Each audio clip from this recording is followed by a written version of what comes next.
Eder. Mech.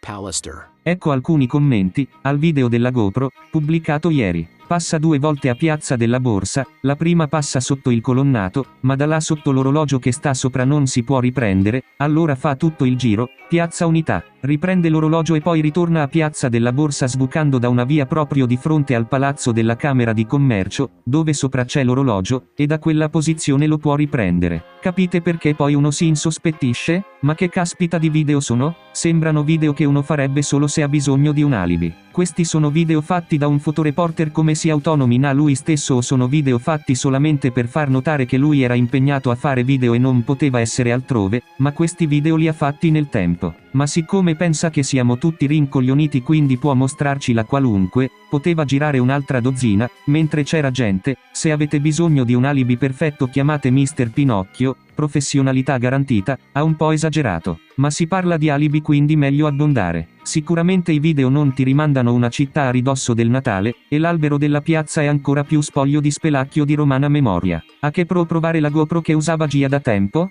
Peccato non averli pubblicati subito, quante cose si sarebbero potute riscontrare, ma penso che sia stato fatto passare così tanto tempo apposta. Le ombre degli alberi in Piazza Unita aiutano a individuare l'ora in cui è passato, meglio di un orologio. Il filmato finale che mostra via Carducci, le 3 corsie di marcia sono praticamente vuote quando di solito, già alle 8 del mattino il traffico è a pieno ritmo. Le serrande dei negozi sono ancora chiuse, ma qualcosa non mi quadra. Bartolini parcheggiato per una consegna. Si può chiedere? Da ex fotografa, mi stupisce come nessuno abbia mai sollevato questo suo argomento del sono fotografo, faccio riprese. Un fotografo non fa riprese ad cazzumlo, non vedo assolutamente quale possa essere l'interesse, estetico o documentario, di queste riprese. Il che mi fa moltissimo pensare siano state girate allo solo scopo di farci vedere che lui era lì. Il famoso alibi di ferro. E se posso dire, lo vedo anche un pochino scosso, in quelle sezioni dove si mette davanti alla camera. Per essere il 14 dicembre, gli alberi di Natale in piazza mi sembrano troppo spogli. Di solito non dovrebbero essere già pronti e addobbati il 14, eventualmente, si potrebbero chiedere informazioni a riguardo, al comune di Trieste. Uno dei video, sembra essere fatto da dentro un autobus, si vede il tettuccio in alto a sinistra. Sulla strada in salita si vede che fa fatica ad andare. Non segue sempre il senso di marcia, invadendo il senso di marcia opposto. I video non hanno una buona risoluzione, avrà usato la GoPro 7 o la 9? Mie osservazioni su questi video. A proposito di ombre, notate la differenza tra la lunghezza delle ombre, nei primi video, cioè quelli girati in città, e le ombre nei video girati fuori città. Non sono conseguenziali come orario, cosa che dovrebbe essere, ci sono almeno 2 ore di differenza. Già questo, che è verificabile da ognuno di noi, anche se non siamo criminologi, fa capire la manipolazione della data e dell'ora. Ma chi indaga come fa a ritenerlo alibi, quando hanno dimostrato che la data si può modificare? E i tempi dei video, prima scritti in un modo e poi in un altro. Lo ha detto lo stesso amico Fritz che l'alibi l'ha fatto insieme agli inquirenti che lo hanno aiutato a ricordare perché lui aveva i bui, e gli inquirenti gli hanno acceso le luci.